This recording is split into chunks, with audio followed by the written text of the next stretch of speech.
Hi, it's Sandy. Hi, Sandy. It's Amy and Jaime from Clever. Hi, Amy and Jaime. Hi. Thank you for rearranging your schedule for us. No, I'm here. I'm here and ready. And I was really pissed that we weren't talking, let's say, at 7:30 when I would be having my daily scotch, because you said I could drink and curse. And I'm unfortunately going to be way too sober. But here I am. Well, we can always do another interview at a scotch hour because I like those. They tend to be really loose. Okay. Okay, that's a date. Hi, everyone. I'm Amy. And I'm Jaime. And this is Clever. Today we're talking to Sandy Chilewich. Sandy's a pretty amazing woman. She's responsible for legwear hosiery brand Hue, which she founded in 1978 and which has since become a wardrobe staple and a household name. And I have owned so many pairs of Hue stockings over the years. Me too, in all the colors and patterns. Mm-hmm. But now she's the Empress, founder, and creative director of Chilewich Sultan, an innovative textile company well known for its placemats, indoor-outdoor rugs, and tabletop accessories, many of which I also own.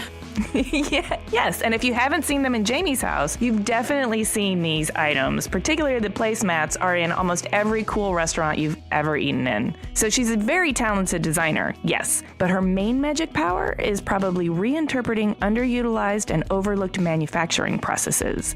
It's really exciting to hear how she was able to take these discoveries and build them into very profitable businesses. So have a listen to our talk with Sandy Chilewich.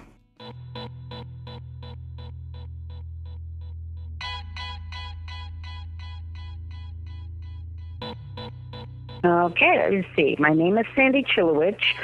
I live in New York City. It's kind of ambiguous about what I am, but I would have to call myself creative director of a company that I founded in, the current product line in 2000 and the little bridge before I got to this product line in 1997. And it's a design company where we design textiles and then make many, many finished products with those same textiles. And let me just add, my husband, who was an architect and who is now my partner, joined me in about 2001 and became full-time, and we changed our corporate name from just Chilewich to Chilewich Sultan. I still got precedence, because my name is first. And he's my partner in a number of different things than I do, and sometimes we overlap and argue a lot, and then we separate and do our thing again. That sounds awesome. It's a little messy, but actually people, sometimes Joe and I are we just did this the other day. We had this interview with somebody, and both of us were asking her questions, and often, he and I I feel like we're arguing with each other, but then she wrote back at the the next day, thanking us for meeting with us, how much she loved the way we interacted and how it was exciting to see a couple talking like that, and thought, God, I thought this was going to look really stressful, but it wasn't. I mean, perception's reality, so I guess we're not as bad as I think sometimes, anyway. Sometimes what feels like a tete-a-tete, is really just pistons firing back and forth to arrive at the same destination or to arrive at the same path towards a destination. Well, that's interesting that you say that, because I always feel that way, and I always feel it comes off, that I'm aggressive or something, and then other people, thankfully, don't look at it that way. They see it as just, talking. Conversing. Whatever. Okay, well, let's start at the very beginning. You were born and raised in New York City, so we would love to know... Not quite. Really? Not okay. Quite. Well, we'd love to know where then you were born and raised and what your childhood was like. I can tell you where I was born, and then the raising part is a little different than maybe what you expect. I was born in Westchester, New York, and then at age 5 moved to Holland, and I lived in Rotterdam for my primary years, from age 5 to 10. Oh, cool. Wow. That's awesome. Why did you end up there? What was that about? My dad, was doing business and he was traveling so much. He just thought, actually, he lied to all of us and said we were just going for the summer. And then we didn't come back for 5 years. So the old Rotterdam trick. Yeah, right. It can't be done anymore because everyone knows. So that was, I often speak, I used to speak to my kids and, I kind of immigrated twice. Once, as a child somewhere else. And then coming back to America after living in Holland and going to a Dutch school, I felt like an immigrant again. So that was my early beginnings.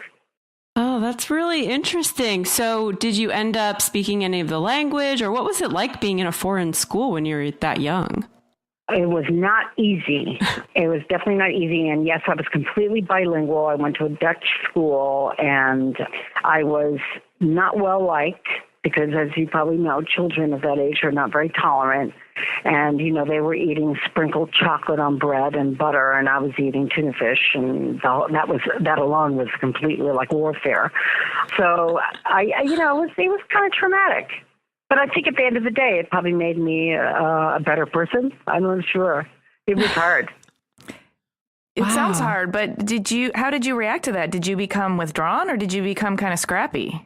I think I was a little depressed probably back then. Oh. But I think I was pretty scrappy. I think so. And then I came back here, and the first day of fourth grade in a public elementary school, first day, literally, they got up and did the Pledge of Allegiance, and I didn't know what they were doing.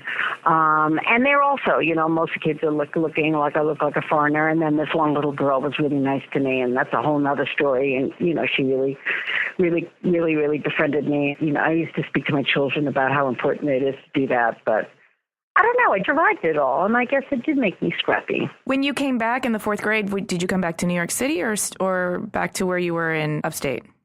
Well, it was back to Westchester. So Mount Vernon was in Westchester, and then we went back and we lived in New Rochelle.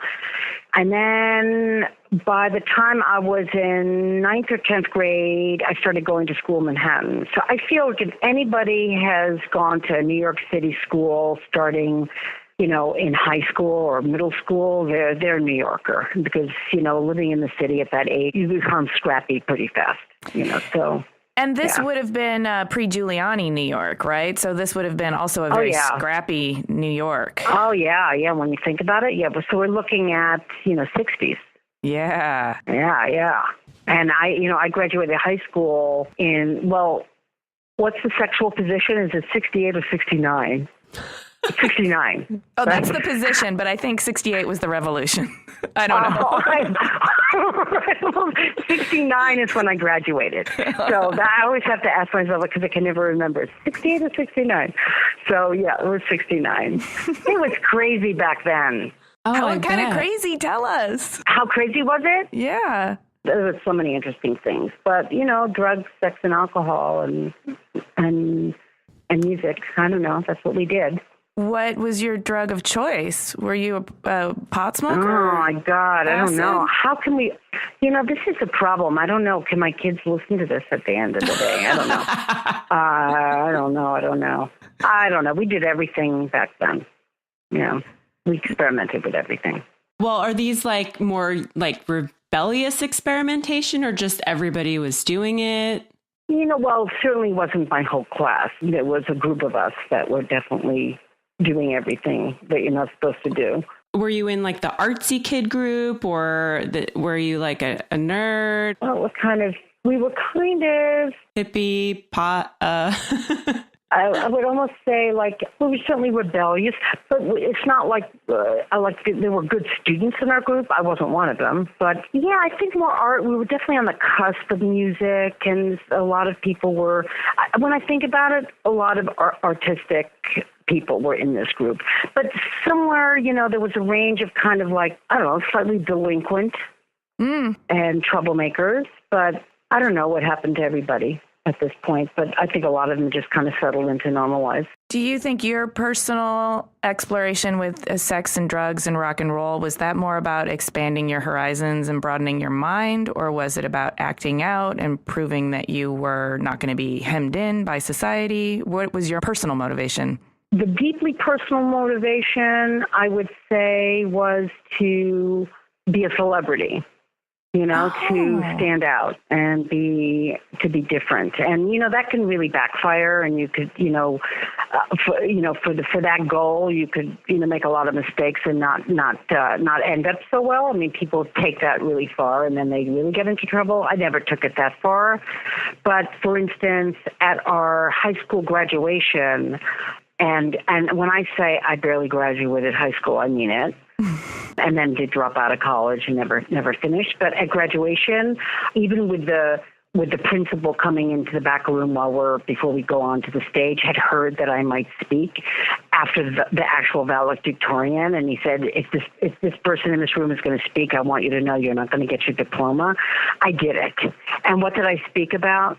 The fact that I think my brother helped me write the speech. It was powerful. I mean, it was like an indictment of why did we have to wear uniforms at school, and it was, really well spoken and well written bullshit. But I did it for I got a few standing ovations.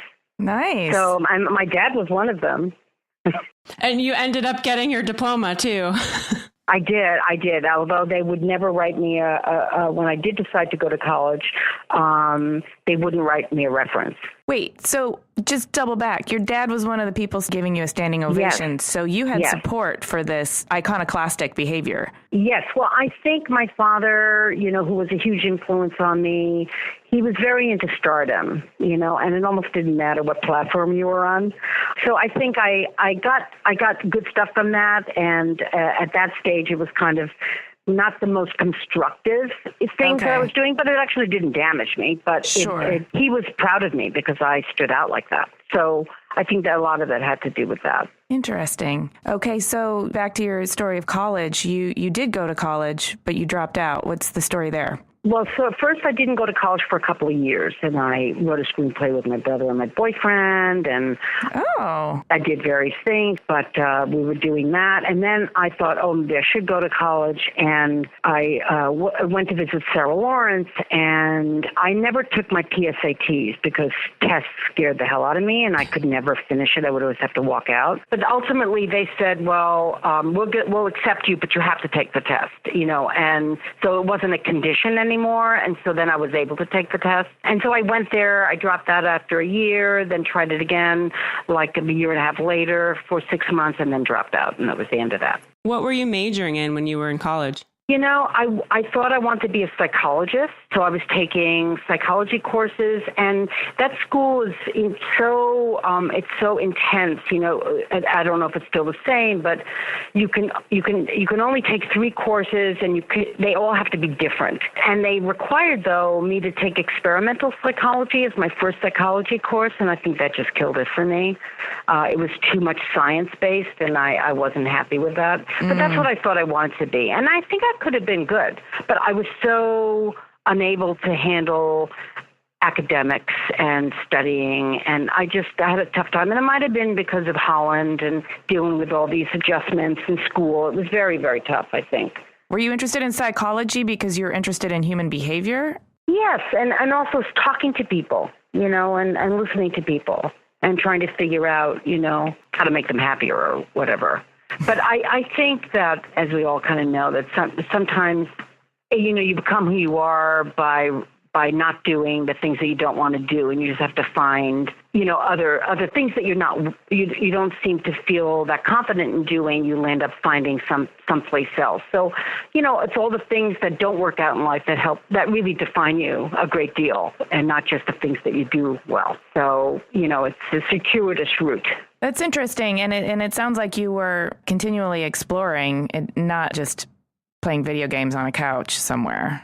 Right. I mean, the one thing is that I always, even as a little girl, I always did artwork of some sort or another with my hands. I made things, so it was something that I did I can't remember doing that in Holland, to be honest. But when I got older, I did artwork, and I certainly did artwork during high school. Tell us about the artwork you were doing. What media were you working in, and what kind of expression? I had a tough time with the medium that I was working in a way. And because I'm actually thinking out loud right now, like, when did I start actually making stuff? And I think it really was in high school.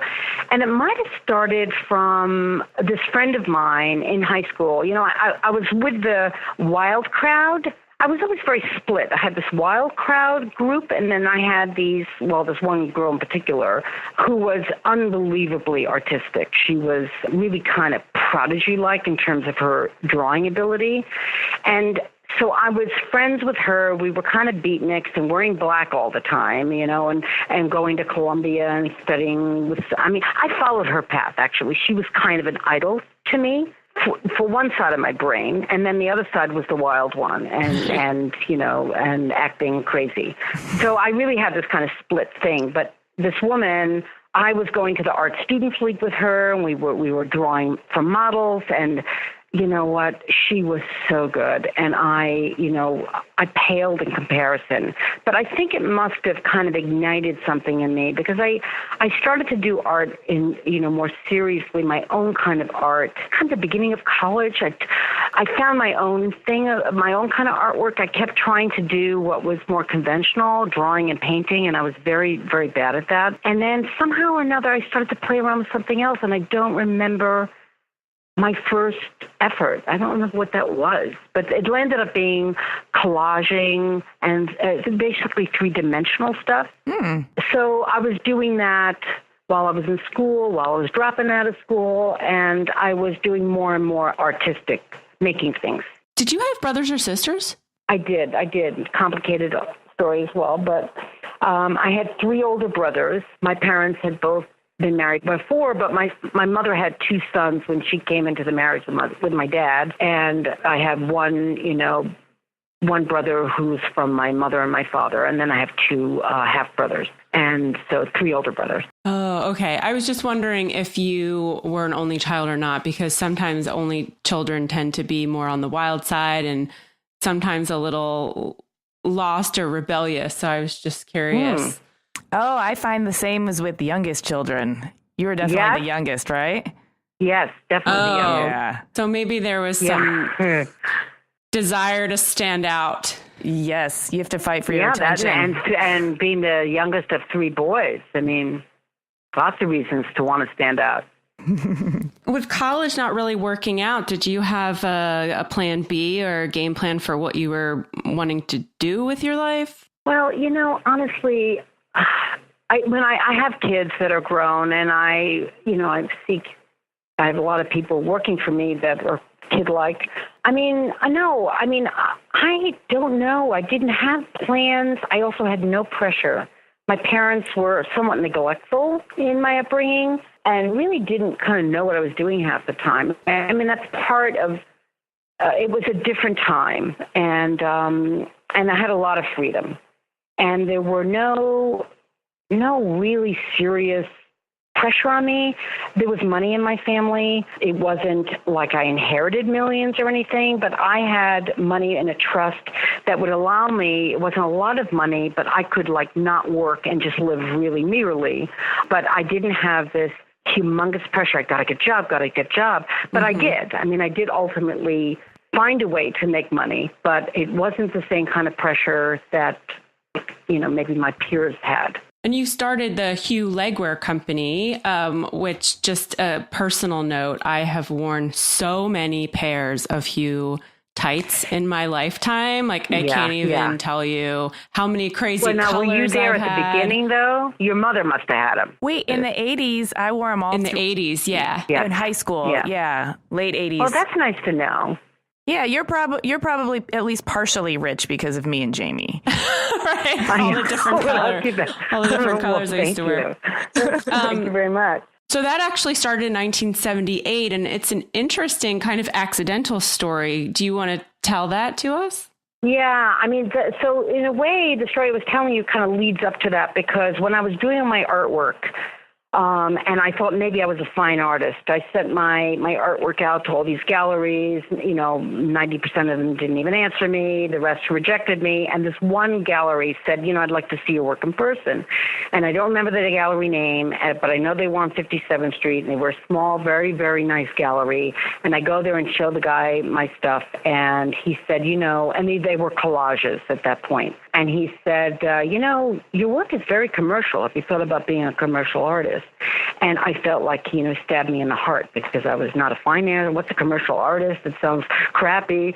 And I, walked down 57th Street in tears. Oh. So, and it wasn't like that was, hey, maybe I am a commercial artist. But because I was doing collaging, but I also did a lot of three-dimensional kind of these sculptures with plexi. I started to make jewelry, but everything that I could do myself, not soldering, but more beading and working with wire. And I did start selling them, and I lived in a loft in NoHo back then. It was like no man's land, and all of us artists lived in the building. And I had such a long story about my partner and I in that building, who became my partner. We found these Chinese shoes, and I don't know how much detail you want. It's a great American dream story. Then we want it all. You want it all? Okay. Yeah. So I'm in the building. This is Broadway between Bleecker and Bond, and we're looking at, what are we looking at? We're looking at 1975. I mean, there was nothing there, and we were like, there were 12 floors. Some of us had full floors. There were factories in some of the floors. We were paying rent. All of us were artists of some sort or another. And I was making jewelry in my loft, and I was going to stores and selling it. And actually sold to Bloomingdale's and sold to Bergdorf's, and I, handmade them. And I wasn't doing a lot, but I mean, I was doing it full time, but it wasn't like I had done it for years.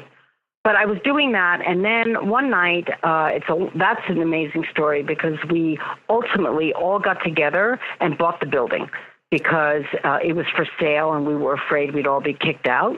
And we bought this 12-story building for like nothing. Oh my and God. then we all owned these full floors, and we sold the factories whose leases were up, so we got our money back, whatever we put in. It was an amazing real estate coup, what we did. And it just doesn't happen anymore, but it was amazing. And so I had 3,600 square feet that I then sold for cash like 2 years later. Oh, man. But anyway, so in the process of buying the building, there was another woman that taught art at St. Anne's in Brooklyn, and she had gotten her master's from Yale, and she and I were, after one of these building meetings, were looking in her closet, I think, and we all, at that time, all of us bohemian artsy women, were wearing these black Chinese Mary Jane shoes that you buy in Chinatown. It's just that cotton canvas flat that has this like strap over it. So that was kind of cheap chic to us, and we were all wearing them at the time. And that night we were drinking wine, after one of these meetings, and we're looking at them and thinking, God, why doesn't anybody make these in colors? And we were kind of drunk, and we, she had Clorox and I had Tintex in my place. So we bleached out the black and overdyed it. And then I had a pair. Let's do that one too. And we overdyed it. And we went to Chinatown that weekend and bought a lot of them. They were all tiny sizes. I don't even know how when we wore them, it was really hard to find like a normal size shoe there. So anyway, we bleached out a bunch of them and dyed them. And at the next building meeting, everybody that came in to the building meeting said, oh my God, where did you get these? We'd love to have them. And then one of the guys in the building, his name is Knight Landisman. He came to us and said, if you ever want to sell these, I'd be your sales guy. And he ended up being, I think, publisher of Art Forum or something. We thought, okay, let's do this. So we went to Chinatown, bought more of them, and I had, because I was making jewelry, I had an appointment with Vogue to show them my jewelry. And we had the shoes, and I said, you know what, let's show them the shoes too. So Kathy and I go up to Vogue, and at that time, this was Grace Mirabella. That was the person before Anna Wintour. She was there for years. And you could go to Vogue. I mean, I had an appointment months in advance, but you see one of the fashionistas that worked for her. And we walked in, and I showed them my jewelry. It was kind of like, and then we showed them the shoes, and like they all like said, hold on a minute, and then they leave the room, we're sitting there, and then Grace Mirabella walks in. Wow. It was crazy. This was on a Friday, and she said, I'm going to make you superstars. I'm going to make you world famous, And she said, these are amazing, and we're going to Sardinia on Monday, and we need all of these in size 10 on Monday. Can you do it? And we made these shoes like soup, try a little this color, a little that, and they were all these organic kind of vegetable, like eggplant colors and mustard colors. And she said, we need them all 10 on Monday, and can you do it? And we said, okay, we'll do it. And I'm telling you, I don't think we slept for 48 hours. And first of all, finding, I think she needed like 10 pairs of size 10 or something. We had to go through Chinatown and finding size 10. We had to buy full cases of 40 shoes that were wholesale, and there would be maybe one size 10 in each box, and we had to buy like all these boxes. And the shoes were still wet on Monday. We were hand drying them with a hair dryer, and off they went to Sardinia. And they came back and said, we're giving you a 2-page spread. What's the name of your company? Who are you selling to? And so it was Shoes by Kathy and Sandy, and we called them Hue Shoes. And we started selling them to a lot of places and getting tremendous press. We didn't know what we were doing, but this was at the beginning of color. It was when you could only get a towel in 6 colors, and you could only get a T-shirt. It was just starting. They can get a T-shirt in 15 colors. It was very early. So we would shop around on the Lower East Side and Chinatown and buy stuff that you would never be able to get in colors, like these cotton gloves that we found and cotton snuggies. Those are like long underwear. And then we got cotton nurses stockings. And we offered all those things in millions of colors, and we just called it Hue at that point instead of Hue Shoes. And then all these women, which is really more your mother, were saying, God, can't you make it tight? And at that point, the only things you could really buy that weren't socks, and there weren't many of those out there, were pantyhose, kind of sheer pantyhose, or danskin tights that came in like, ballet pink, black, and maybe one other color. Right. Oh, okay. Yeah. So we started with, that's how we ended up making hosiery. I feel like I've been talking for 10 minutes. You want to? No, it's such a cool story, though. Yeah. I mean, it's just so accidental. And like, I can't even imagine having the opportunities that you had for this company. That just seems like crazy awesome. Well, you have to be really kind of young and stupid, and you definitely have to be young and stupid and just not afraid of taking chances because you don't know any better. And there isn't somebody around you all the time telling you all the things that could go wrong, why you shouldn't do it. And I think parents now and the whole world around us is like hovering over every decision people make, You want to take this route, that route. It was very intuitive back then. And we just, followed a path and then to hit a wall and go in another direction. It was very, very intuitive. And I think it was different back then. Do you think the success of Hue just really comes from recognizing a hole in the marketplace and being savvy enough to find these things that existed that just didn't exist in color yet? Yes. Yeah, I think that's a huge part of it. I think it, in retrospect now, that experience really informed me for, my future business because, what we did is we took this path, right? I go from art, I go to jewelry and collaging, I go to, jewelry. Then I go to finding these shoes, and there was this kind of progression, and we both kept going until we realized, oh, this is the one, because this is the idea that really can be a real business. And honestly, we'd never have been able to articulate that, but I know in retrospect now, we had the kind of talent or the vision to kind of see, forget the shoes. That's not going to really go anywhere. Forget this. Here is a whole area that we could just keep going in. It's got so many legs to walk on, Pun intended. Yes. Yeah. It was definitely not intended, the pun. It's good. You just mentioned your next chapter. So what happened with Hue and how did you end up moving on to Chilewich? Well, let's see. We had Hue from 78 which is, I think, when we were incorporated. And then we sold the company in 1991, and we both had to stick around for a couple of years, which you did until 93, 94, something like that. So we learned every lesson in the book, I mean, in terms of making that business actually work. And when we sold it, we were a $40 million business. Oh, my God. We just, I mean, oh my God, at the beginning, we were going to lose the whole thing because we didn't know what we were doing, and we just had to correct a lot of mistakes, you know, that we made early on. And we learned, you know, so deeply, so many lessons. Can you share some of those lessons? Yeah, let's see. I mean, what inventory means.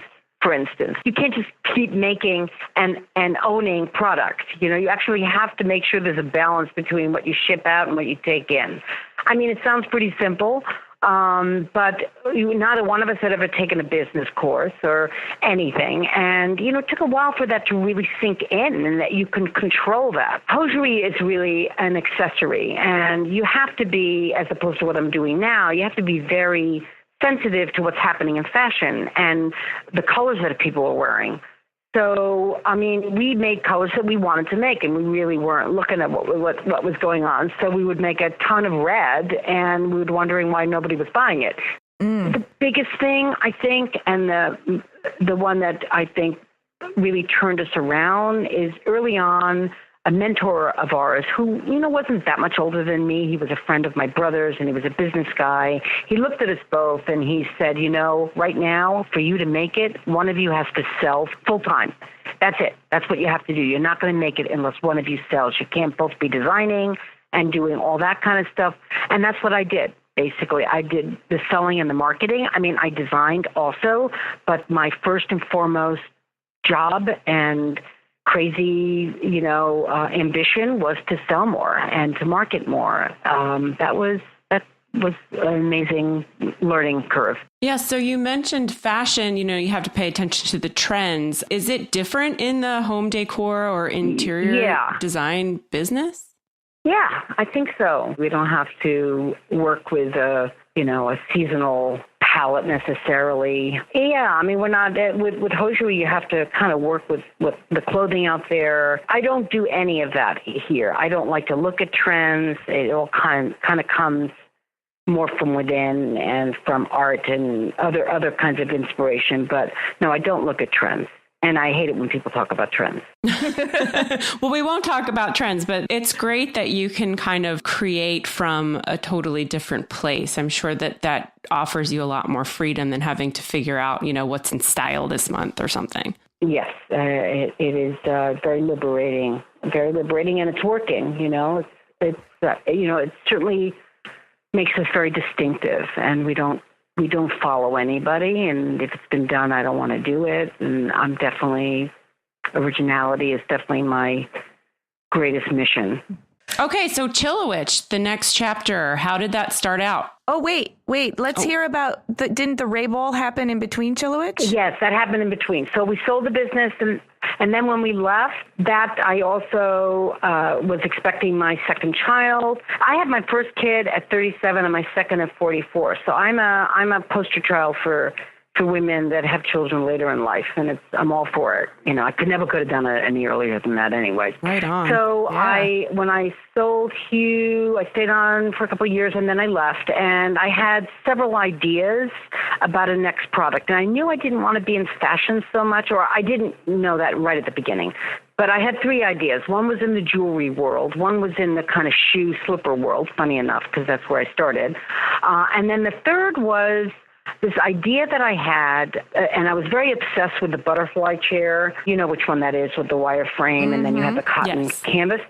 So I don't know, and for the life of me, I mean, if somebody said what I'm saying to me, I kind of can't quite understand the leap.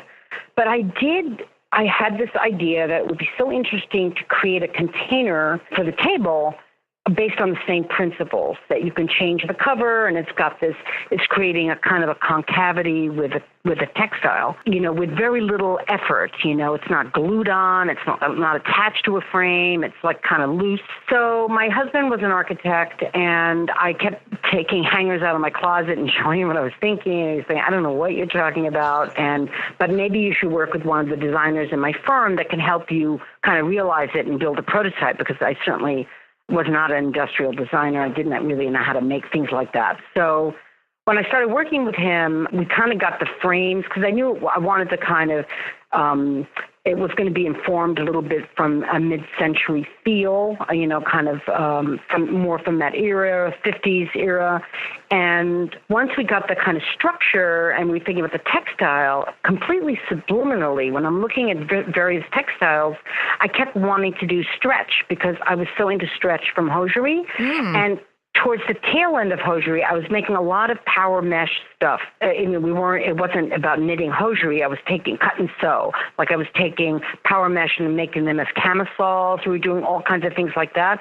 So I kept going to power mesh, and then when you stretch this power mesh over this wire structure, it's like a trampoline. And then my husband passed by and he stuck his finger in the center, and that simple method of connecting the fabric to this center point, which really no one's going to know what we're talking about without seeing pictures. We'll show them a picture. It was kind of amazing, what it did. And I did it in a bunch of colors. Again, I was hand dyeing the mesh. I have to say, my greatest pleasure is the beginning of things, the beginning of when I was doing the jewelry, the beginning of hosiery business and the shoe business. And at this stage of the Ray Bowls, I was in one room on the corner of Lafayette and Spring, and this is now 1995, 1996, something like that. And I was in heaven. And I don't know if I'll ever be as happy as I was at that point in my life. I mean, being by myself like that. So anyway, it was a really good idea. And I got all these utility patents on this, such a simple idea, but nobody had really thought of it before. And then I started making them, and MoMA, really launched them. And, I learned so much in my first business, because once I started, there's so many business lessons that I could, speak endlessly about how much I learned, just nitty gritty stuff about how to launch another product. But it was very successful, and that's what I was doing for a while. Of course, I had to get out of that one room because, it was growing and we needed salespeople. And it was all named after my older son, Raymond. Ray Bowls, Ray Box, Ray Mail, Ray Tray. So I was doing all these versions of the same thing. And then I started to experiment with other materials and trying to incorporate them, not exactly with the same mechanics of attaching, but it was taking these materials out of context and looking at Ray Mail, which was a chain mail, but in a concave way and leather in that way. And then I was thinking it would be great to do something that's for outdoors, like a picnic basket. And then I found this material that I fell madly in love with, which it wasn't the material, it was the opportunity of the material that I fell in love with. Ooh. And that's really what started, what I'm doing now. And same thing like it with Hue. I started with the shoes, then I did the stockings and this and that, and then you start whittling it down and editing. It's like self-editing and realizing, okay, that's it. And that's what I did with the, moving from the bowls to what I'm doing now. I think the bowls was kind of a one note, and I didn't want to dilute it by, let's make chairs like this. Let's make lights like this. I felt I did it. I don't want to do any more of this. I wanted something that would naturally, organically grow, and that's what this new material offered me. And I knew enough. Again, it's somewhat intuitive, but I knew enough on a certain level that if I wanted a business and make a business so I can really sustain myself, it has to be it. I can't do it on the Ray Bowls. Tell us about that material that you fell in love with. I was looking for something else, and then I found this. And I was looking for something. It was definitely, I didn't even know what it was made out of, but there were these metal folding chairs that had kind of this large pieces of vinyl that looked like a giant basket weave. They're chunky kind of chairs back then from the 50s, I think. Mm-hmm. And I was looking for that material, and I didn't really even know what it was made of. I knew it was synthetic. And Material Connection, which is this materials library, which you might have heard of, I don't know. Mm-hmm. So they had just opened their doors, and I had just read about them. I thought, I'll go there. I think I must have been one of the very, very first people that walked in that door. And looking for this material, and I couldn't find that, but I found a woven vinyl fabric that came from this factory in Alabama that was being used for outdoor furniture upholstery. But then I got the samples, and I'm looking at it, and I tried to have it work in the bowl, and I had pictures of the prototypes I made, and it really wasn't working. But I realized that the material was kind of amazing. And then learning how it was made, I thought, there's so many design possibilities. This material is so underutilized. There's so much stuff you can do with it. And, I made a placemat. I actually made some shoes. I made a bag. I made all these various things. And then I went down to Tuscaloosa and met with them. We got along really well. They were a big company, but they were very inspired by what I was doing with the material. And that was, very early on. I guess I introduced the beginning, like my first placemats and bags, maybe in 2000. And it's expanded like crazy since that very first time I started, with my husband being an architect and him thinking about various backings for the material for different applications. And it's just expanded, a lot. Now it's, back to kind of where I was at Hue, at that stage. So it's building things from scratch. That's your favorite part, is building things from scratch? It is really, really, really, and especially if there's continual room to grow, so you can keep doing that. I can't imagine being in a mature business where all you do is do the same thing but in different colors. I think that would be tough for me. Yeah, there's something really exciting about watching something grow and the possibilities and opportunities that exist with something, and you can kind of foresee that. And there's something really inherently exciting about like the seed of something. When you are, looking at the marketplace, do you see things out there? You say, God, I can't believe how much this has changed over time. Or you look at a particular company and think, this is such a great idea, what they did. Yeah, I think Jaime and I both have like a few ways of analyzing what's out there, right? There's a need for things that we notice when they're missing. When there's not something there that we wish was. There's also things out there that have been stagnant for a long time that somebody needs to come along and sort of reimagine what they could be. And then there are some things that are just, whoa, I wish I would have thought of that, or that's such a great and simple idea, and it's perfect. I'm so glad somebody's doing it. I wish it was me. Yeah. I suffer from a lot of that. I think we all have envy of that. It could even be in another media, where I think, oh God, I always think, God, I wish I could have written that song or, yeah, well, but I love what I do.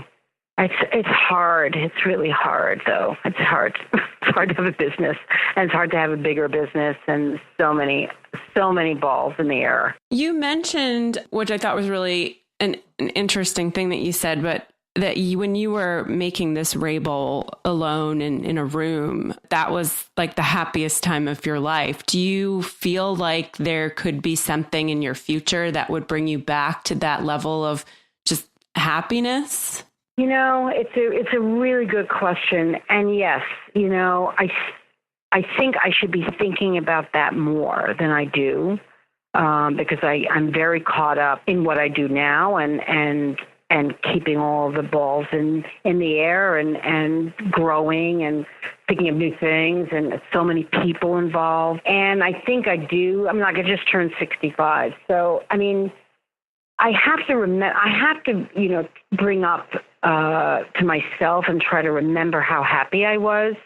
But the thing is, what's tough is, everything, if you live long enough, you go back and you look at these funny connections, like that first gallery owner saying, your work is very commercial, basically saying you're really not a fine artist.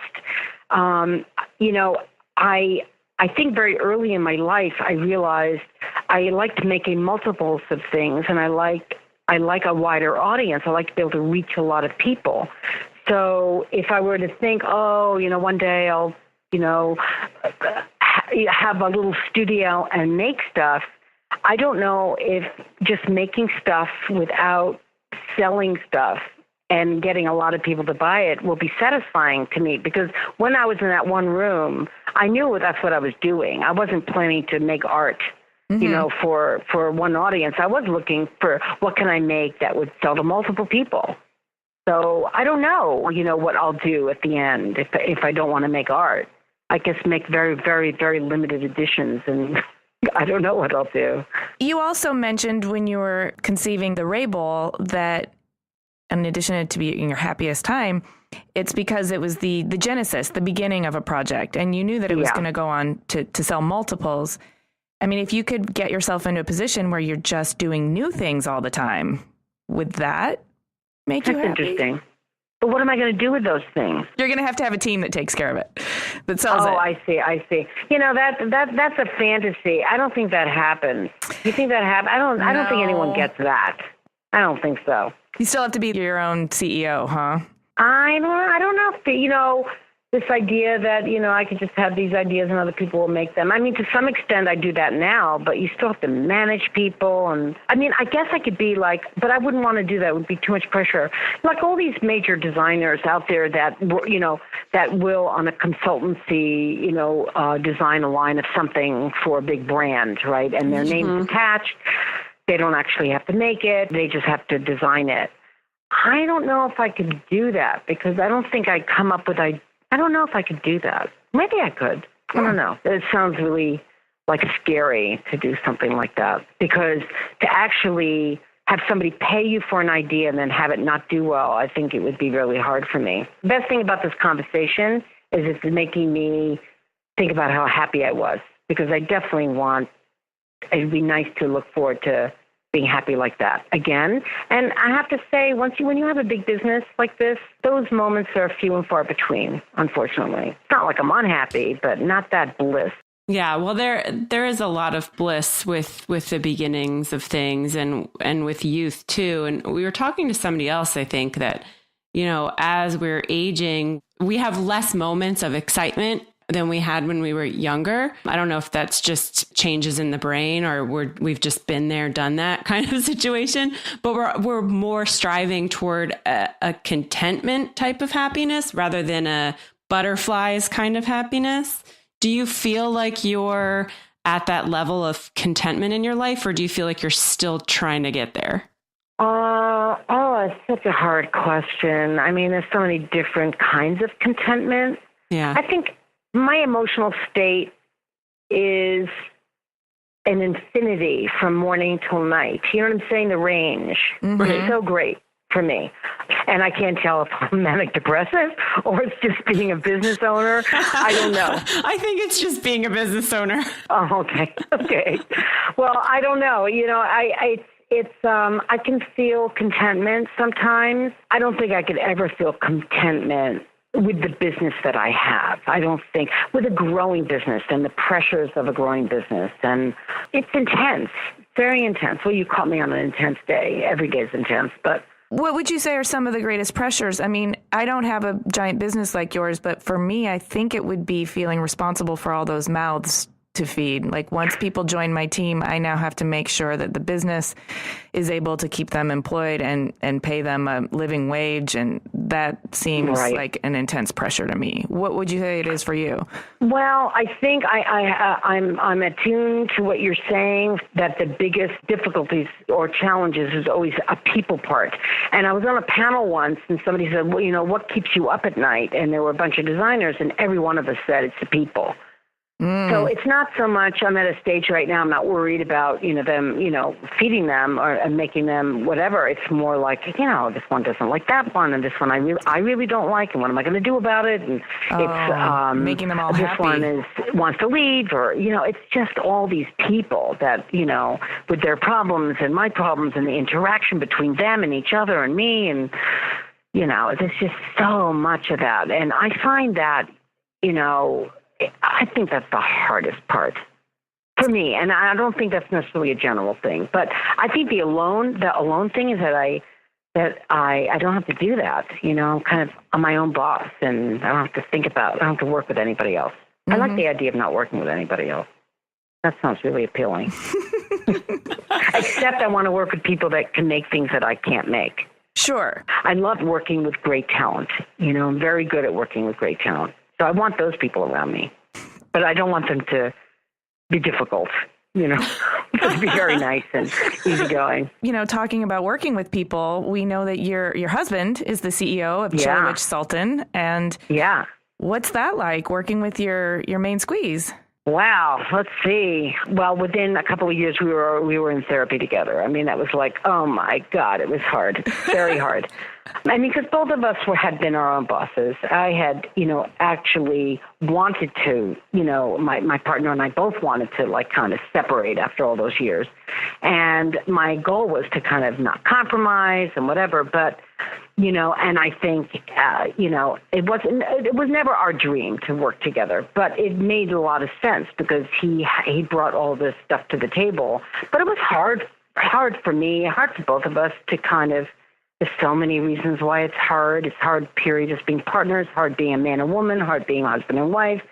It was difficult. I think we went through a lot together, and I think it's, 1,000 times better, but it's not easy. But no partnership is easy. It would be, I don't know, I'm sure there are some that are easier, but I don't think it's ever easy. But what I can acknowledge and feel very grateful for is the stuff that he brought to the table that never would have come from me. I mean, it's this mixed DNA now because he brought American manufacturing in. Like, I wasn't importing anywhere, and I probably wouldn't have done that. But I would be subcontracting. I would have other people make it in the U.S. I wouldn't be making it myself. And as an architect, he had all this kind of confidence that you must have if you're going to build a building and sleep at night and not worry that it's going to fall down. He definitely had that kind of confidence that, he could do this. Mm-hmm. And, we're pretty much vertical, and this was painfully done over time. But, he did, and he's made me very proud, to say that, we really make 90% of our stuff. We're vertical. We make it all in the U.S. So we complement each other. We fight a lot, and we try to fight constructively. He designed and built a beautiful house for us upstate, and we go there on the weekends, and we enter another zone. I mean, that's the good part, is that we are able to kind of just go into another zone when we go up there, and it's great. It's really, thank God we can do that. When you go out there to your upstate place, as I understand, it's on like a many acre property, nobody else around, really. Yes, that's true. Do you get to decompress from all the people and the personalities that you have to deal with on a daily basis? I'd say probably by Saturday morning, maybe. Okay. I mean, he does. He's able to decompress, or he can just turn it off because he developed another passion. And he's doing artwork now. And so he built himself a little studio, and so he's got this other outlet. My greatest passion is what I'm actually doing anyway. I mean, I love designing what I'm designing, and I'm very fulfilled on that level. I don't think he's had that kind of fulfillment, that creative fulfillment. So he now has this other thing that he's doing. When I go up there, we leave on Friday morning, so generally we have, 3-day weekends. I stay in touch with the office. I'm doing stuff up there that I don't have time to do, things that I've procrastinated doing here, and I do it up there, writing, reading. And then when I'm up there, I putz. And I have to say it's the most, and it's very, very zen for me. I mean, it's like I have no agenda, and I move from one thing to the next. I could be looking something up online, and then I want to iron those napkins. Let me look at that recipe. I want to read the Times. I mean, I move from one to the other with, and that to me is complete luxury. And when I'm in that mode up there, I'm pretty close to that level of bliss, I have to say, that I talked about when I was in the room. It is kind of blissful. I can't always be in that zone, but it's very nice when I'm there. Well, it's nice you have it almost every week as well. Yeah, I strive to have it every week, but I sometimes anxiety goes through it. But when I have it, I feel very lucky. So how's it going, you think? That's fascinating. Going great. Yeah, we're super fans. I've been a fan for many, many years. And, I look to female creatives and female entrepreneurs, business owners, because I myself am also a business owner. And I think because you've built now 2 very successful businesses, are there any particular things that you would call out, or maybe some advice that you could give to other female creatives or entrepreneurs? Let's see. By saying female, I don't know. Or just designers in general who also maybe want to design and run a business. Well, I'm going to go back to the first question. Let me try to think about that, about a female. I mean, I think you have to be yourself, and you can't try to pretend what you're not. I think women are in the minority in so many arenas, as we know. And the only way, I think, this is so personal, and I've never really said this before, if I hadn't thought about it. I think the only way to get ahead, let's say, or become known in a field that is predominantly male or whatever, there's no other way to do it except to be yourself. I mean, you can't try to emulate or try to be like anybody. I mean, when you really tap into who you really are and you really are honest and express it, that's when you gain power, I think. That's when people listen to you. That's when people see you. It's about really being yourself. I guess I would say that. Thank you for that. It's true when I think about it. It really is. I mean, I think there's truth in that. Yeah, there absolutely is. And I think sometimes, though, it does take a while for someone to find out who they really are. And sometimes you have to fight through that period of time where you're like, I should do this because so-and-so is doing it like that. And eventually you land on the realization that it doesn't matter if you do it the way so-and-so does it, Right. Well, in my personal experience, too, I've had so many people want me to be something. And so I have to sort of be patient during that phase where they figure out I'm not what they were hoping I was. I don't fit the box that they thought I was going to be in. And I just have Sounds like you're talking about parents or family. Yeah, there's parents in our family, but I'm also in the TV industry. And so I've been, cast in certain television shows or roles where people want me to be something that they think will fit the format. And they're sort of unprepared to have a wide berth for me to just be who I am. So how do you deal with that? What do you do? I deal with it usually by trying to find the middle ground. I don't know that I've always dealt with it the best way, but I realized pretty early on that I'm no good at being anybody else.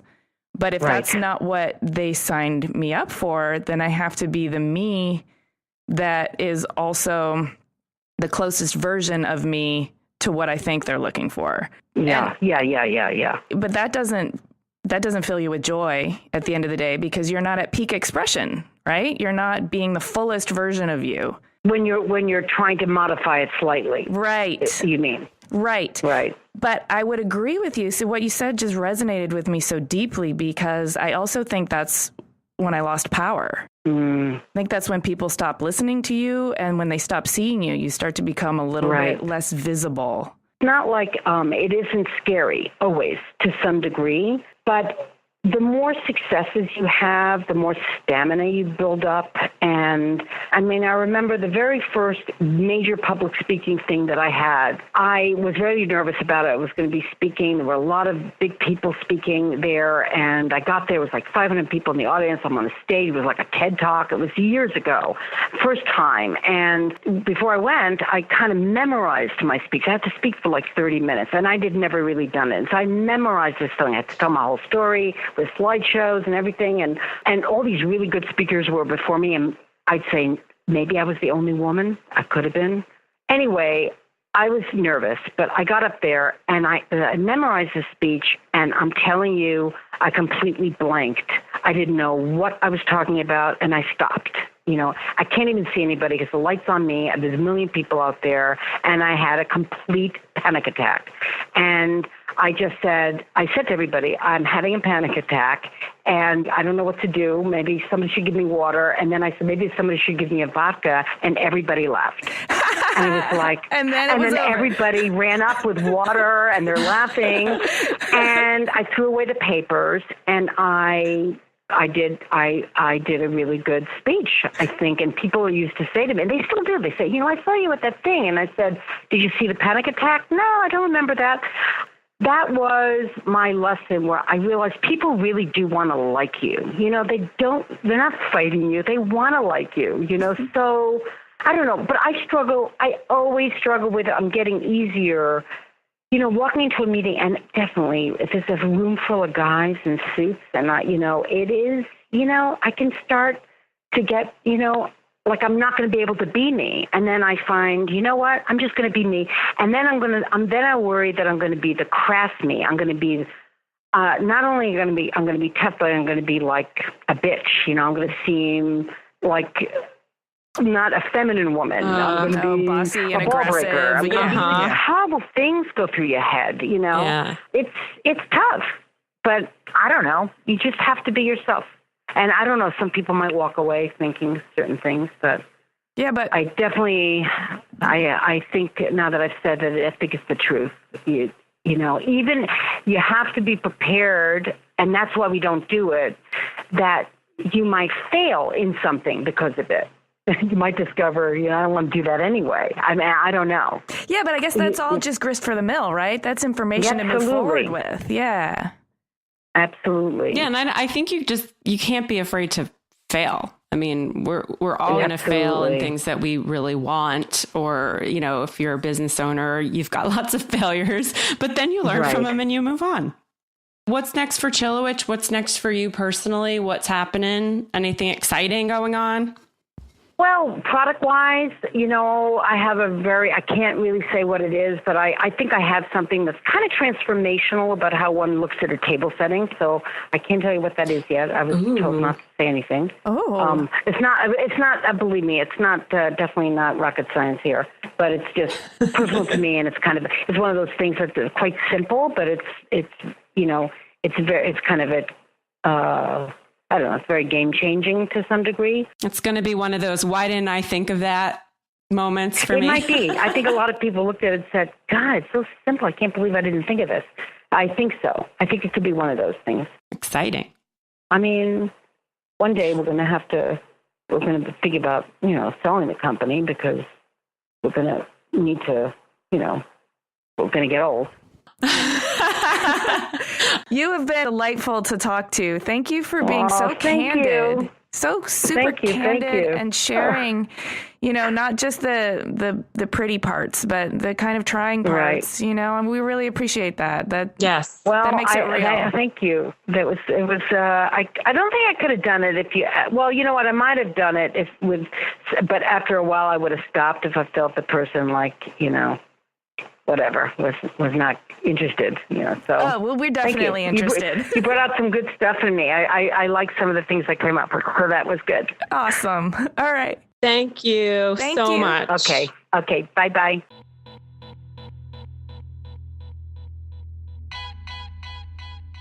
Oh my God. I didn't think we were going to get that great stuff from her.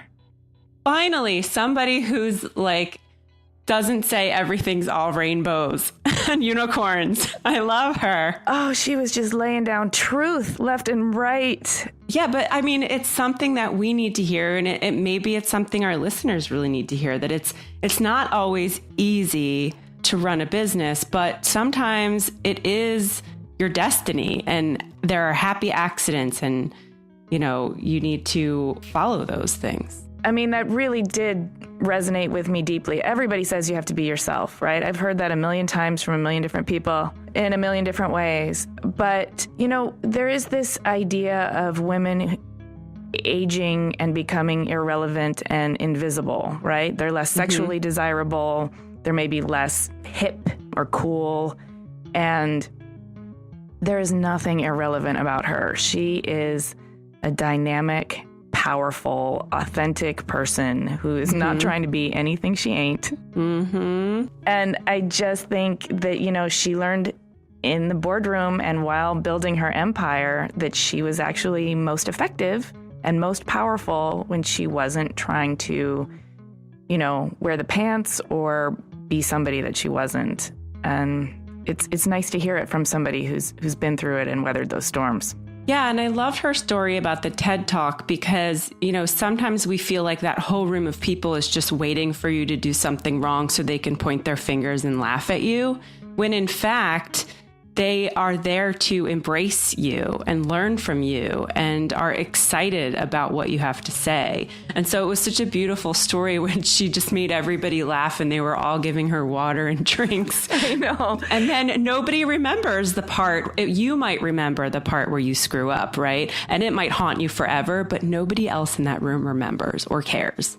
And it also highlights this sort of universal truth that vulnerability is not a weakness. Showing your vulnerability to somebody almost always makes them love you more because they see your depth, your rawness. Right. And they can also relate because I'm sure everybody has a vulnerability or a weakness. And, we're kind of happy and have a sigh of relief when we realize not everybody's perfect. Right. I know, which is why she was so refreshing to talk to. Yay, Sandy Chilewich. Woo! Well, thanks everyone for listening. And if you like Clever, please subscribe on iTunes or wherever you get your podcasts and sign up for our newsletter, read the show notes, and see images of Sandy's work at cleverpodcast.com. And connect with us on Twitter, Instagram, and Facebook at Clever Podcast. We love to hear from you. This episode of Clever was edited by Chris Modl of Yore Studio with music by L1011.